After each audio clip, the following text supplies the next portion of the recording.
we've got the alternator relocation bracket. So for the turbo build, we're going to need to relocate the alternator bracket. That way we can fit our turbo manifold. There's a couple options on the market. The original one is from Innovative. And then there's another one which I forgot the name of, and then there's also Maxpeedingrods. Now I didn't see any reviews on the Maxpeedingrod ones. And you know, I'm on a bit of a budget living in Australia. Shipping costs more than the mount to get the bracket to get it here. So I thought I'd give this a try. Cool. The other way.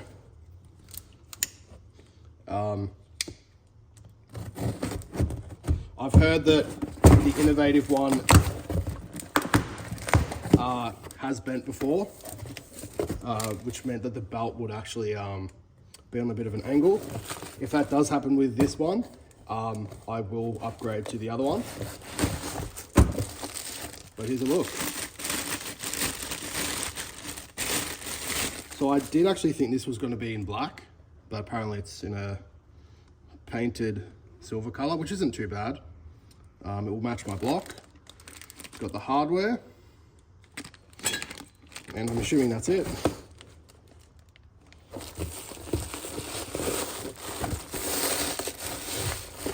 Yeah, that seems to be it. So you get the bracket and the bolt. So I'm assuming you would have to use the stock bolts to actually mount it to the block, and then you have this extra bolt to help secure the alternator. You've also got two sets of holes, depending on if you've deleted the balance shaft or not. So we'll figure that one out when we get to the car. Let's go there now. Okay, so we'll start off by disconnecting the battery, which we've already done. And then we'll undo the alternator plug, which is press in, pull out. And then also the charge line, which is going to be an 8mm bolt. This is why we have our battery undone. Oh, I was wrong, it's actually 10mm. I'm back with a 10mm. Back with a 10mm. Just my luck, getting all the sizes wrong. That's what I get for trying to do things by memory. So once that's undone, it's pretty easy to get off. Do by hand.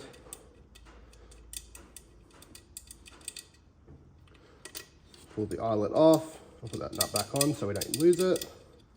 Then we just put these to the side. Now I have taken off a lot of stuff just so it's a lot easier to see. This will be doable with all your stuff in the car, but it's a lot easier to just take everything out. All right, so we're coming to the realization that's gonna be a lot easier and makes sense to remove the alternator as well. So we're gonna have to release the tension so we can get the belt off. And then we'll undo 2 bolts up top and down the bottom, and then we can take the alternator off. We can move the bracket down and we can bolt everything on, and the install should be finished. So we'll start off by loosening everything. We got this bolt here. We have this bolt on the other side. There's a 12mm just where my finger is, if you can see that. And I think that should be it. And then we should be able to move the, at least swivel the bracket. So where my finger is, there's a 12mm. The tensioner is a 10mm. And this bolt here is a 14mm. So we'll get started.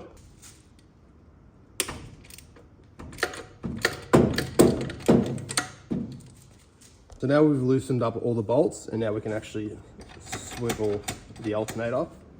I'll need to take more out of the tensioner, then we can take off my belt. Won't need to take off 2 more, but I'll get back to you once that's done. Right, here you'll see that I'm loosening this right bolt for the tensioner, and you'll see the alternator drop. And now we can take the belt off. And once we undo this, we should be able to remove the actual alternator from the bracket. Just quickly do it.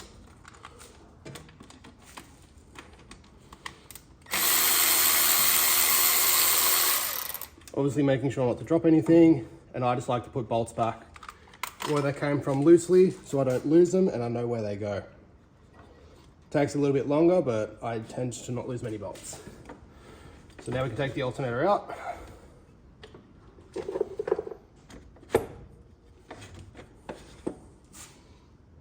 Sorry, we need to take off this 12 millimeter, so what it pivots on, and then we can remove it.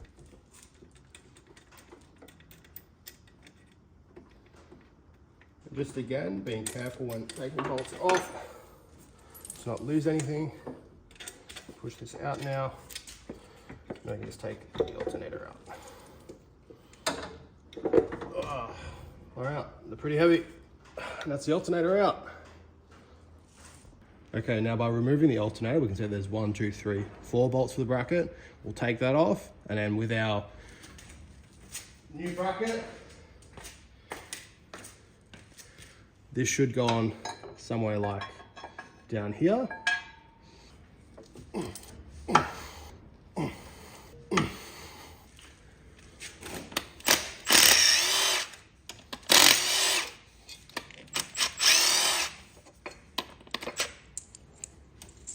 Now this is an iron bracket, so it is going to want to drop once you take the last bolt out. So just make sure to hold on to it. Now we got the bracket out. Now before we install this, we'll just quickly inspect the build quality. So the welds don't seem to be too bad. We'll look on the back. They don't continue the whole way, but you know, it looks like it's going to do the job, at least for my car. I would have really preferred if it was welded the whole way around. But again, for $50 Australian, which is probably about $30 USD, you really cannot complain. So this will just go in location of the AC bracket, and will sit like this. Now, unfortunately, the OEM bolts for the bracket are going to be way too long and don't have threads all the way, especially since this is such a thin bracket. So what I've done is I've gone to my bolt box and I've found some shouldered bolts, which should be perfect for my use. I'm pretty sure these would have been from the Honda. Otherwise, you can go to a bolt store, just take the OEM one in and get one that's about 1 inch long. Should do the job. All right, so I'm not sure which bolt holes to use. I would assume that these far ones would be used for if you haven't done the balance shaft delete, and if you have, that use these ones, so it tucks in that little bit more. So we'll put this in and we'll see how it fits. All right, so we're gonna actually clean up the area a little bit on the block and also those bolts, just so we have a bit of a cleaner area and so things look nice. So this is a little pressurized pump sprayer. I'm gonna put some brake fluid in it. We'll pump it up, we'll pressurize the system, and then we'll spray the block a bit, and then we'll scrub it down real quick.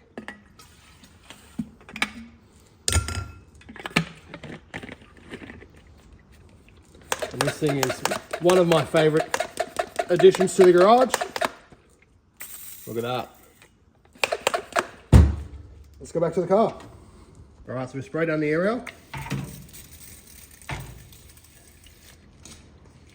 And then we'll quickly knock it with our drill brush with a nylon end.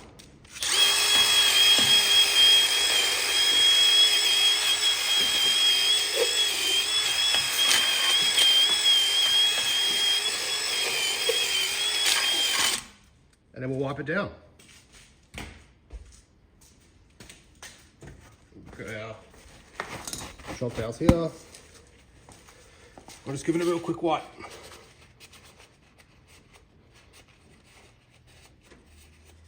And that's looking much cleaner, and especially since we probably won't touch this area for a bit, it's good to get it all clean.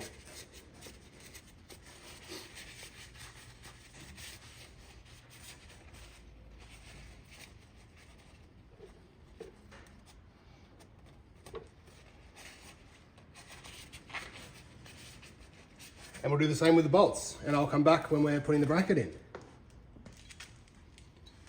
All right, so we'll put this bracket on. Just do everything hand tight. Obviously not trying to cross thread any bolts. Just do it close to finger tight.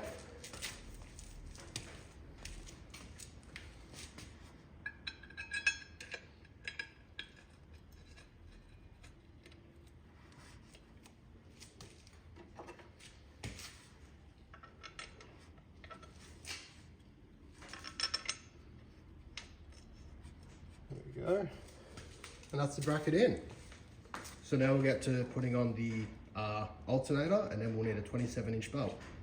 All right, so this bracket on the underneath side of the what holds the pin in, the alternator has a bit of a bump on the left side, and that is causing it to hit and not be able to go straight through. So I'm gonna have to go get this grinded down a bit. Oh, so we have to get this grinded down a bit on the left side, and then it should be able to go straight back in. Now I'm not sure where we left off, but I need to shave off this hump. You can sort of see if I lay it flat. There's a hump on the right side. So I need to knock that down with this file, and then we should be able to fit into the bracket and have a bit more clearance. All right, so we shaved off the top, and this took quite a lot of shaving, but it does get there eventually. We use the OEM bolt with the provided nut, just because this bolt is a little bit shorter, just looks a little bit cleaner. And then on the underside, I've used the OEM bolt as well with a washer on each side. Now there isn't really a way to really connect the bracket, the tensioning bracket, to push it in and out.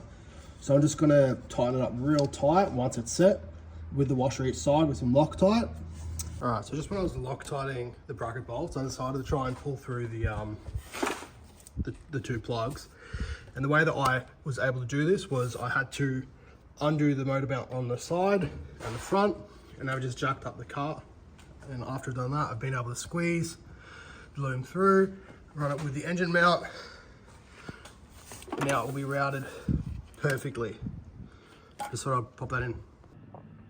There won't be many videos like this in my room, but I thought I'd quickly pop in and say that the 27-inch belt that they said you'll need in the kit was actually way too long.